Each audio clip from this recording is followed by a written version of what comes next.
नमस्कार, आपले सर्वांचे स्वागत आहे. कर्मचाऱ्यांच्या सेवानिवृत्तीच्या वय वाढीच्या मागणीला मोठा विरोध. मुख्यमंत्र्यांना पत्रही सादर, तर विरोध होण्याचे कारण आले समोर. चला तर पाहूया ही सविस्तर बातमी. त्यापूर्वी चॅनलला नवीन असाल तर सबस्क्राईब करायलाही विसरू नका आणि नवनवीन अपडेट मिळविण्यासाठी बेल आयकॉनला प्रेस करायलाही विसरू नका. ही महत्त्वाची माहिती आपल्या सहकारी मित्रांना शेअर करून व्हिडिओमधील माहिती आवडल्यास लाईक करायलाही विसरू नका. जुनी पेन्शन योजनेनंतर राज्यातील अधिकारी आणि कर्मचाऱ्यांची मोठी मागणी म्हणजे सेवानिवृत्तीच्या वयामध्ये वाढ करणे होय. या मागणीबाबत आता काहींचा विरोध दर्शविण्यात येत आहे.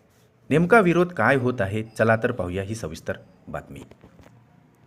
शासकीय अधिकारी आणि कर्मचाऱ्यांचे सेवानिवृत्तीचे वय हे 58 वरून 60 वर्ष करण्याबाबतची मागणी कर्मचारी संघटनेकडून मुख्यमंत्री एकनाथ शिंदे यांच्याकडे करण्यात आलेली आहे.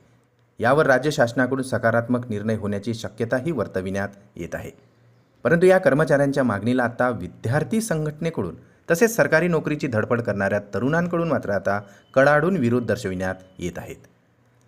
सदर मागणीला विरोध दर्शविण्याबाबत विद्यार्थी संघटना तसेच नोकरीची तयारी करणाऱ्यांकडून मुख्यमंत्री एकनाथ शिंदे यांना पत्र सादर करण्यात आलेले आहेत.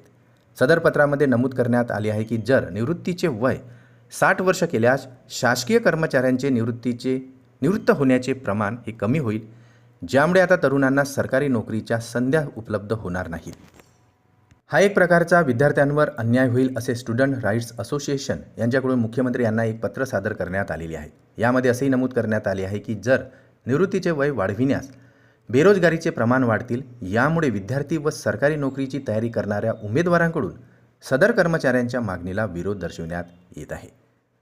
कर्मचारी संघटनांचा दबाव व विद्यार्थी स्पर्धा परीक्षा तयारी करणाऱ्या उमेदवारांचा विरोध लक्षात घेता आता राज्य सरकारकडून नेमका कोणता निर्णय घेण्यात येईल याकडे मात्र आता सर्वांचे लक्ष लागलेले आहे. चला तर पुन्हा भेटू आमच्या यूट्यूब चॅनलमध्ये नवीन अपडेट्ससह. तोपर्यंत आनंदी राहा. नमस्कार.